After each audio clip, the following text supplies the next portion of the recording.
Alright, today we are back in Paleo Park for the 4th time, building for the first carnivore to go in the park, which is my beloved and absolutely adorable Concavenator. So without further ado, let's get right into it.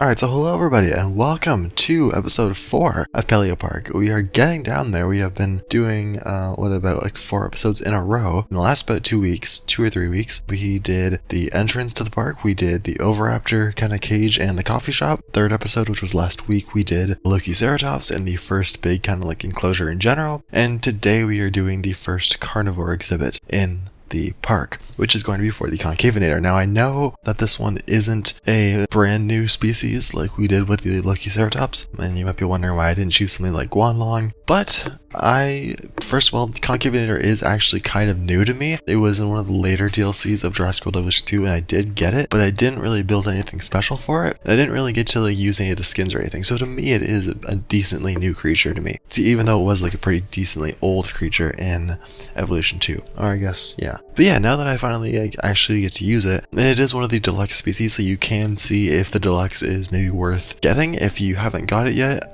So maybe you can see if you want to get to that or not. We will be building for the rest of the deluxe species. The Nanostraken is the other resold one in the deluxe upgrade, which I have not bought. I never bought the Park Manager's collection pack thing for Evolution 2, so I never had that. Same thing with the Meg. I have never built for the Meg. I have never used it or anything, so that's going to be interesting, and we will build for the Meg as well in this park, but I will be building for all the deluxe species, because the deluxe comes with Protoceratops, Guanlong, Concavenator, and Nanostraken, which all are going to be in this park. We have a total of about 20 species, 21 species that are going to be in Paleo Park, and we are 3 in, sorry. Oviraptor, Lokiceratops, and Concavenator. So, talking about this actual enclosure, this is maybe a bit less detailed than the Lokiceratops enclosure, mainly because it is more sculpting kind of than building, like going into detail, because the way last episode was a very flat kind of build. The Lokiceratops, we made like a nice little kind of like grasslands area, and we focused on building the big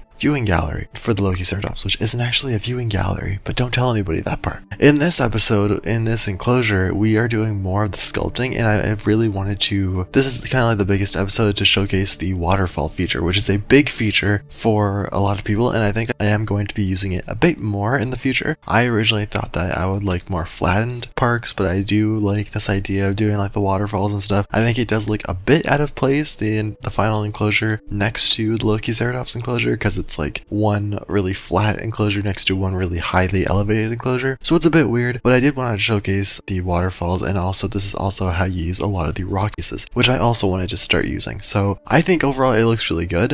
There's just not a lot of actually detailed building. In terms of stuff that we did build like with detail, the bridge, we have like kind of little mini outlook kind of area, which unfortunately the guests cannot use because they can't use bridges, unfortunately. So we have like a little wooden bridge and then a tiny little kind of hut kind of area for people to look out onto the enclosure. And of course the enclosure is surrounded by deep water, and of course I also added a little fence around the entire thing just to make sure they cannot escape, because again the deep water keeps the dinosaurs that cannot swim inside their enclosure, so that's nice. It can be used as a barrier there, so that's fantastic for that. Other than that, there's a few more planters we used, and of course I also made a quick little indoor section or a shelter for them. I didn't actually, again, I didn't add the interior for the building because I just didn't really want to, but and again, you're not going to see the inside of it, so it doesn't really matter too much, but that is as far as like the actual building goes. Again, I didn't do like a set viewing gallery. I mainly did that little lookout part, and then you can go along the edge of the enclosure and also try to spot them as you walk along the enclosure. I'm currently kind of like contemplating what the next enclosure of this, the next episode of this park is going to be. I'm debating, I want to do something with like maybe pterosaurs or also just another herbivore. I'm not quite sure. I don't really have a set plan for like what's going where, so it's going to be interesting. I don't know if it's really worth splitting this park up into sections, or it's more just kind of like letting the reins go and we'll just kind of build for whatever comes naturally. I don't know. We'll also, of course, be building for a few lagoon species. Like I said, of course, Megalodon is already one that we'll be building for in the future. Other than that, there's 2 more other ones that I don't want to reveal just yet, but we will be having about 3 different lagoon species. And I do have 2 more parks already planned out and stuff after this. So, of course, we will be continuing with Planet Zoo and everything, but just to give you a little perspective of how much time I actually have with how many ideas I have for this game. So I've also gotten requests about species that I can put in here as replacement species. I'm not really huge about doing replacement species, like using a Utahraptor in place of a Velociraptor, because I don't know, we're going to be building a lot of parks in this game. If we don't get to one species because it's not accurate, it will probably fit into another park at some point, and we will be building for a lot of species in here. I'm going to try, the point of me doing 3 different parks is to try and cover as many different species in the game as possible, with very few overlaps. There might be a couple overlaps, but overall there shouldn't be many. There is another park that I want to do after this that is very different from this park or this series right now, that has a lot of different species, so I definitely want to see where that can go. Because in this series currently we're doing a lot of the underdogs, I guess, a lot of not known species, so I don't know. I'm just kind of trying to vary ourselves out a bit, spread ourselves out a bit, sorry, with the different parks. But yeah, so let's talk about Concavenator, I guess. So the Concavenator again is in the deluxe upgrade for this game. It was in the Predator pack, I believe, for Evolution 2. I did get that. I don't even know what I really did with it. I think I mainly used Tarbosaurus and Utahraptor, I think, in that one. What was the other thing that came with that one? Gigantoraptor. That's actually a really good one. Actually, I think that was one that I really liked,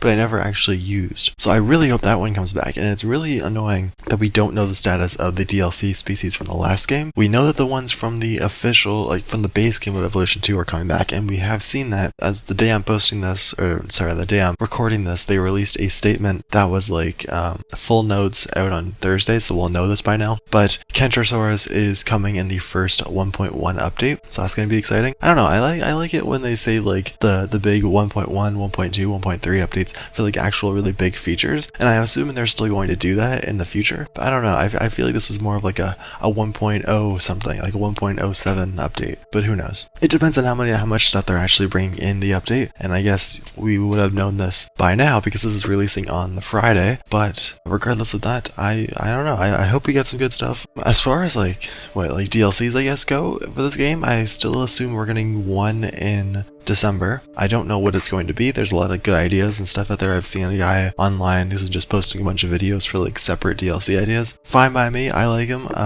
There's a lot of potential they can go. They can do continent themed packs. They can do a wetlands pack and add big crocs or stuff I don't know. I'm not really into the big crocs and stuff Deinosuchus and stuff. It's just What's more interesting is that to me having Caprasuchus or Simosuchus. I was gonna make a video about this and I don't know why I didn't. But I feel it's a bit too late now. But Prehistoric Kingdom released their devlog for October, and they showed the model of the Simosuchus, and it looks so good. It looks amazing. I love it. It is adorable. I did post about it on the community tab, but still, it looks amazing. So I am very excited to add those in the game. I don't know, I do understand the want for big crocs, but it's not as interesting to me, at least, as something like Postosuchus or Caprasuchus, Prestosuchus, Kulasuchus. That would be a cool one to get. Diplocalus with the unique arrow shaped head. That would be really cool. Stuff like that, I feel I would want a bit more. I don't know how they would incorporate those with lagoons or land species. But yeah, I'm very excited to actually start building 4 lagoon species in this park, because I want to see just how much you can stretch the customizability in lagoons and see what you can do with them. So I'm intrigued by that, to say the least. But I guess we should talk about this enclosure. What else should we talk about here? There's really not much. There's not much a lot. That's not a lot much to discuss in this episode. The Concavenator is one of my favorites, and actually design wise, and it just showcased, I don't know, I like looking at the dinosaurs a lot in this game, just because the actual quality of them is amazing, and there's so much, you can see so much so much of a big difference between this game and the last game. You can see, I also did this with the Lokiceratops. I just like watching them and with the babies and the family kind of cooperating together, and the animations, it looks so good. And I forgot the Concavenator has a unique animation to it, where it's one of them pisses each other off, and the other one roars at it, and then the other one just kind of ignores it, kind of like a dog. It's so funny. That's great. I love that. I love that they're giving a bit more Of course, it's ported over from the last game, but they have a bit more unique animation, a more unique feel to each species. Not every medium carnivore has the same animations, so that's quite nice to see. I have seen some complaints online that are like the babies don't do the animations that they're supposed to like nearly as often, which I think the baby animations are really good, but we rarely see them, and I think I do agree with this. I didn't see this very much when I was doing the Lokiceratops, and I don't have a baby in the game yet for Concavenator, so I'll let you know when that happens. But I don't know, I think that's probably something that should happen, because if they spend so much time doing the animations, they probably should appear more often so you can actually appreciate the work that Frontier's put in. Other than that, I honestly don't really think I have a lot to talk about in this episode, which is strange because I usually yap for a lot. Yeah, in the next episode of this series, well, first of all, the next video on the channel will probably be a Planet Zoo video. I'm going to try. Hopefully by the end of this week I have succeeded, because I'm recording this on the Tuesday. But by the end of this week, hopefully I will have a video for Oakwood Zoo. That will be the restaurant, the Japanese restaurant. So hopefully that will be done. Hopefully we can upload that. So that will be really good, because it's the last episode of Japan. Then we get all the fun videos. We get a tour video of the world of Japan, and we get a trailer. I love making trailers. It is my favorite thing to do on this channel. That and making thumbnails. It is amazing. So yeah, that should be hopefully releasing soon. We'll see where that takes us. So anyway, that will probably be the next video on the channel, and then after that we will return to this game once again to build for the next species, which I have not decided on. It might be another herbivore, it might be a pterosaur, I really don't know. I will take suggestions down in the comments, but I do have my list of species that I want to kind of mark off the list. It really just depends on what one fits where, honestly. So with that out of the way, I think I am going to have to wrap that up. If you did enjoy this video, please hit the subscribe button, hit the like button, and comment down below what your favorite thing about this enclosure is, and what you suggest I build for in the next episode. So yeah, I will see you guys all in the next one. Cinematic shots at the end of the video like there always is. This is episode 4 of the series. Next week, hopefully we will be having episode 5. And yeah, hopefully it's going to be a dinosaur-filled month. Hopefully we can maintain and keep working on this series as we go, and see how long we can go. I don't see any reason why we should have to slow down or anything as we get more into the builds and get the park like on a larger scale. So yeah, I hope you all have enjoyed, and I will see you all in the next one. Bye guys, have a great rest of your day, enjoy the rest of the video.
Thank you.